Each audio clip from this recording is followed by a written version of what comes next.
I'm rolling. Nice. We're back in form. Lewis is back. I'm here, never left. And I'm actually really excited about today's recipe. This is a roasted chicken over some wild creamy mushroom rice. And this is very, very simple. This is kind of along the lines of like a date night type thing. You can do this on the grill like we are going to do, or you can also do this in the oven, and I'll show you the ways to do that. But let's just jump right into it. I don't have much else to really say other than like, welcome back, Lewis. I guess I could say, we're back! I guess I could say like, hey, the more people support this channel, the less times Lewis has to go to work every day. True. But then again, maybe they want that, Lewis. I don't know. The first thing we are going to do is handle our chicken. Now, I'm not going to get into the should you or should you not wash your chicken debate. I got this yesterday. I took it out of the packaging, I patted it as dry as I could to get any juices off, and then I put it in this tray and I left it uncovered in the fridge overnight. Now, you don't have to do it overnight. You can just do it for like 4 hours or 1 hour if you're pressed on time. But the mission is to get the skin as dry as possible because that's what's gonna give us that crispy skin. Now we are going to spatchcock this chicken, and it's very, very simple. All you need is a good pair of kitchen shears. This is a good time to run out and go get you some kitchen shears. All I'm gonna do is just turn it over. And you know what? It could use just a little bit more patting dry. The purpose of spatchcocking your chicken is to allow it to cook a lot more evenly. And it's really, really easy. All you wanna do, Oreo, stop before I spatchcock you. All you wanna do is locate your tailbone, take your kitchen shears, and you should just be able to cut right alongside. You may have to do a little bit of force, and you're just gonna keep going all the way down as that airplane goes over.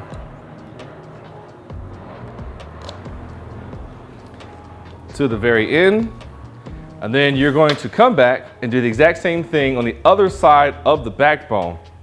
And if you are a very resourceful person, what you can do with this is after you've cut out this backbone, you can use it to make chicken stock. I should do that. Probably won't this go around. And again, the kitchen shear is so great for cutting through bone and stuff like that versus just a normal pair of scissors. And boom, just like that, you've got your chicken spatchcock. Now, we've got some things inside this chicken that we need to take out. First, I want to kind of get rid of some of this fat because I just know it's not going to cook. Oh, look at that. They took all the insides and kind of loosened it up for me. We don't need any of this inside stuff, so let's just get that off to the side. Sorry if this is grossing you out, but hey, this is part of cooking. You get used to it. And then what I want to do real quickly is just take my knife, and I don't know if you'll be able to catch it. There's like this little part right here. This is kind of where the wishbone is. I just want to take my knife and just kind of give it a good cut. And then that's going to allow us to turn our bird over. And then I'm just going to take, like I'm doing CPR on it, and just push it down. This is a spatchcock chicken. It's just that simple. And the reason for doing this is allowing the chicken to cook a lot more evenly because the temperature that the breasts are done at are different from the temperature that the thighs and the wings are done at. And so allowing it to kind of be a little bit flatter just allows it to cook a lot more evenly. So what I'm about to do right now is to transfer this to this wire rack that I have right here. And all I've done is I've taken a bunch of herbs and I built like a little nest. I've got some thyme, I've got some rosemary, I've got some sage, I got some chives. I've just placed them here on there. And these are going to be our aromatics. This is our nest. And then just on top of that, I'm just going to add just some lemons. And then because I had it, just some onions as well. And these are just things to provide flavor. Let me back up real quick. So one thing I want to do, take our chicken, flip it right back over to this backside because we have to season our chicken before we put it onto our wire rack. So just got some duck fat here. If you don't have duck fat, you can use olive oil. You can use butter. Butter would be delicious. Or any type of oil you want. This is just gonna add flavor, in our case with the duck fat. Also, it's gonna allow our seasoning to stick. So I got me a little brush here. And I'm just going to brush this side of the chicken with the duck fat because I want to get that flavor. And don't neglect the underside of things, drumsticks, coated in a good layer of duck fat. And yes, this is duck fat roasted chicken. Both animals would be insulted if they knew the other was being used with the other. I have got just some all-purpose seasoning. Now, this is the Cattleman's Grill all-purpose seasoning. which is just a little bit more coarse, but you can just use salt, pepper, garlic, onion powder, or you can just get any type of all-purpose seasoning. I just like this one because, again, because of the texture. And I'm just gonna give it a good coating. So that's that side. Now, we're going to flip this back over onto our nest and get this side. Taking the duck fat, brushing it on, and then doing the same thing. Coming right back with the all-purpose seasoning. Make sure everything's got a good coating on it. Remember, underneath the wings, anywhere area that you're going to eat. Get it. This little front part right here. Get that. If you need to pull the chicken towards you, you can. So our chicken is done. It's been prepped. For those of you who don't have access to a grill, you can absolutely do this in the oven. Just swap out this cooling rack for a cast iron pan. Still build your nest in there, still do everything. You just don't want those drippings from the chicken to be at the bottom of your oven.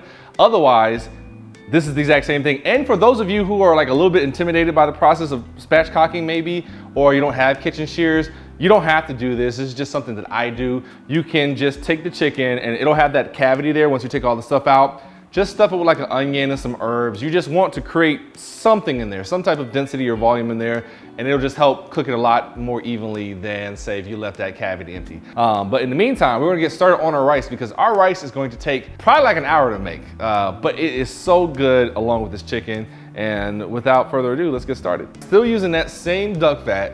And again, if you don't have duck fat, you can use olive oil or canola oil, whatever you have. Just duck fat just imparts such a great flavor to this. So using it, I am going to probably pour a couple tablespoons worth because we're going to saute some things. Starting with a mirepoix, that's French for onion, celery, and carrots. And the measurements I'm using for this is just one peeled medium carrot, one stalk of celery. Instead of a regular onion, I am using one large shallot because I am just a fan of shallots. Just some portobello mushrooms that I've diced up finely. This is probably about a half cup, maybe a little bit more of portobello mushrooms. You can kind of tailor this to your preference of what you like. So all we're doing right now is just browning these. I'm going to put a little bit of some sea salt just to kind of get things going. And this is over a medium heat right now. All right, I've given this about 3 to 4 minutes just to kind of brown. Again, at a medium heat, just a little bit more salt. And I'm also gonna add just some pepper, some fresh cracked black pepper. Now what I wanna do is add my garlic because we wanna add this last because we don't want it to burn. So I've got about 5 cloves of garlic in there. I'm gonna cook this until this garlic becomes very fragrant and starts to brown just a little bit. We've let our garlic cook for a little bit, starting to brown, and now what I want to do is take 2 cups of water. Just pop that in here. I have also got some chicken bouillon that I'm gonna add just 1 big heaping tablespoon of it. I have got just some Italian seasoning. If you want to, you could use those herbs that we used earlier for the nest if you have some leftovers to put fresh herbs in here, but I've already got this. So I'm going to I'm not measuring this out. I'm just kind of covering the top with it, but I'd say maybe it's a teaspoon's worth. And then lastly, I have got me a bay leaf. It's a little secret weapon here. Just gonna place that in there. And what I want this to do is I want this to come up to a simmer. So I'm actually going to lower this. I'm gonna let this simmer for 20 minutes. And before I even add my rice in, because I want all these flavors to get infused into this liquid. So don't touch it, cover it up. And now is a good time to get the grill fired up to 400 degrees. And we're gonna put our chicken on because what we're trying to do is time it so that the rice and the chicken finish at the exact same time. All right, it has been 20 minutes. Our liquid has been simmering away. And now we can, without burning myself, take off this lid. Still keeping everything in there, and what we're gonna do is add in our wild rice blend, which this is the brand I'm using. Wild rice blends tend to take a little bit longer to cook than just regular rice, and also, it's not going to cook to the type of softness you're used to with, say, like a white rice. So kind of keep these things in mind. It's still gonna have a little bit of bite. This packaging says it's gonna take about 45 minutes. I absolutely believe it. It's probably gonna take a little bit longer than that. But you know, just kind of keep your eye on it. So we're gonna keep letting this go at a simmer And then once it's done, we'll add a few other things into it to complete this rice dish. So we're gonna leave it in, we're gonna completely cover it up, and then I'll check on it, honestly, in about 45 minutes. In the meantime, I preheated my grill to 400 degrees. While this was going for 20 minutes, that was the time I just let this seasoning sit on the chicken because one, I want the chicken to kind of come up a little bit to room temperature, not sitting out all day room temperature, but just like I wanted to give it some time to kind of come out that fridge temperature and also for those seasonings to work. So now that we have done that, let's take it upstairs and get it on the grill. Hey, our grill is up to 400 degrees. So what I'm gonna do now is take our chicken off this rack still, and I'm just gonna place it right here like this, and that's it. We don't do nothing else. This is probably gonna take about an hour to cook. I will probably come up here midway through just to kind of check on it and make sure everything's, you know, copacetic or whatever it is. And then I'll probably pop a probe in there just to make sure I can track the temperatures because we want to take it off when the breasts are 165 degrees and the thighs are 175 degrees. It's the reason why we spatchcocked it so it can cook a lot more even. So this is just going to sit here. And again, if you don't have a grill, it's fine. Pop it in the oven. Instead of the wire rack, just put it in a cast iron skillet and you're good to go. But that smoke and those aromatics are gonna be super, super delicious. So we will come back up here in a little bit and check on it. In the meantime, we just chill. Guess what, John? What? We're rolling. All right, our rice has been going for about an hour. The packaging said 45 minutes, but you know, you gotta taste it and see what it is. So right now, I feel like it's at its best place. So I'm going to take the lid off. There's still a good amount of liquid in there, which is actually perfectly fine because this is going to thicken up when we add our last two ingredients. This is what we're looking for, and it smells absolutely amazing. So the first thing I'm going to do is just a little bit of heavy whipping cream.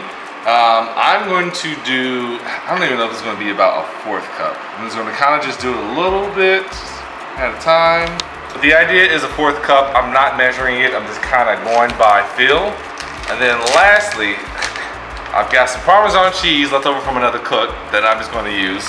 And I want to say I'm probably going to use about a 1/2 cup of Parmesan cheese. And then what I want to do is just give this a good mixing. And this is still on that low simmer heat, even though I'm about to turn it off. I just kind of want to give it a chance to see what my thickness is looking like. And as you can see, like it's already thickening up. A lot of that liquid is starting to get absorbed to all the other elements, and it's turning creamy.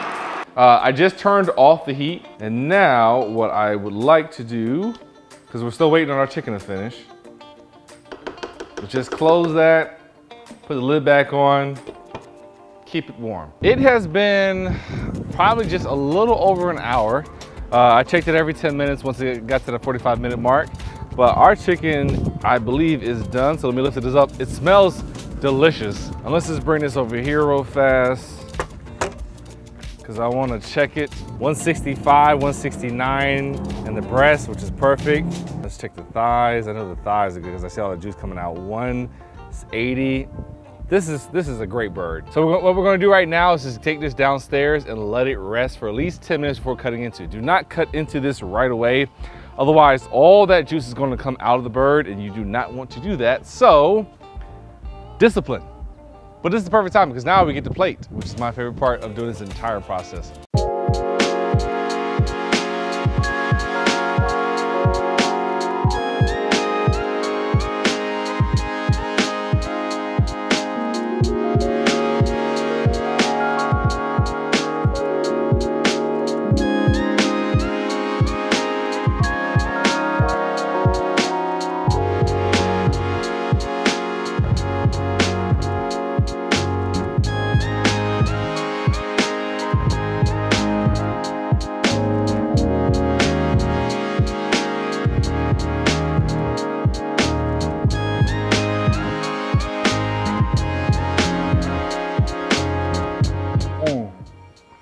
Today's roasted chicken and rice dish is brought to you by some Sauvignon Blanc. This is definitely a date night type of dish, so don't ruin it with anything other than wine. We've plated everything. I've got my chicken breast here.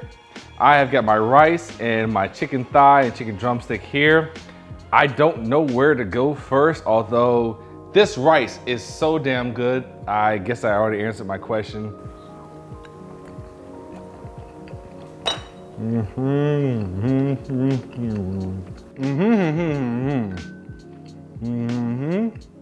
Mm-hmm. Mm-hmm.